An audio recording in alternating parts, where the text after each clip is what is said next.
South Africa has gotten to the point where the politicians, the very politicians the youth was supposed to look up to sort of find hope in terms of employment, those very same people are the ones who are trafficking the youth, trafficking us to countries like Russia.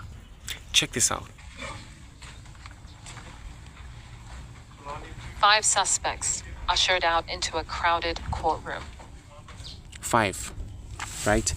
And I think there's multiple. I'm just like, bro, just like how we just learned about corruption and Matlanga Commission. So it must have been going on for a while, right? So I'm just like, if we just found out about the 17 South African men and these 5 ones who were going to Russia for the military assistance, foreign military assistance and stuff like that, under the false pretenses of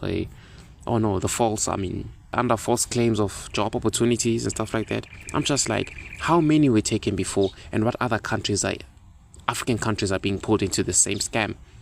Let's continue. Caught on their way out of South Africa to join Russia's war effort in Ukraine. It's quite a small courtroom, and it's packed with people who are waiting to see who these guys are and if they knew what they were heading to Russia for.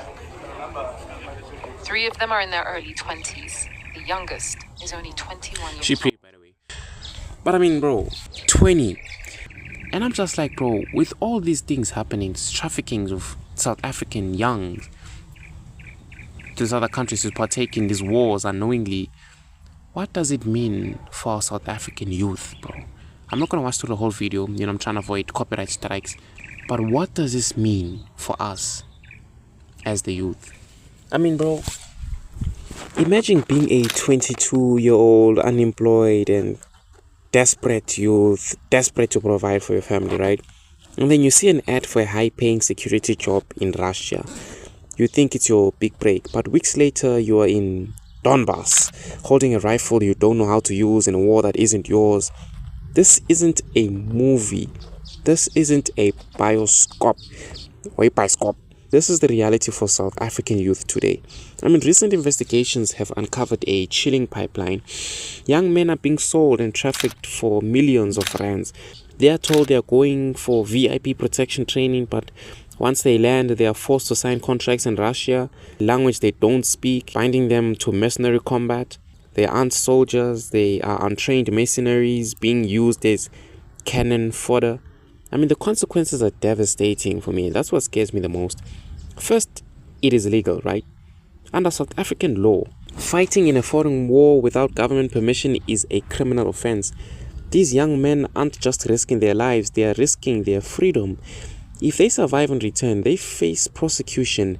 They have been stripped of their future before it even began. Then there's the psychological and physical trauma.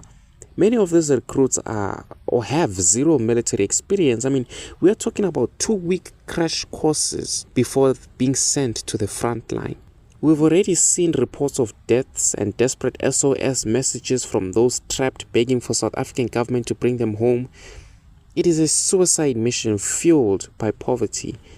Sometimes I think poverty is something that is done deliberately. I mean, it may not make sense what I'm saying. Hear me out. It's done deliberately in Africa in order for them to do these and to use us like this. I don't have the full picture yet, but that's literally what I believe. When our politicians or middlemen use the desperation of our youth to feed a foreign war machine, it's a betrayal of our sovereignty. South African youth are not a commodity to be plundered. So I'm begging everybody out there, bro, and it may sound cliche, if that's even a word that I could use right now, but stay woke, yo. Check every offer and don't let a job opportunity become your death sentence, because believe it or not, this country needs you. Siyandinga. Because I mean, who's gonna run the future? We are, apparently. So that's what's happening right now, man. What do y'all think about what's going on? Let me know in the comments, and as always, until next time.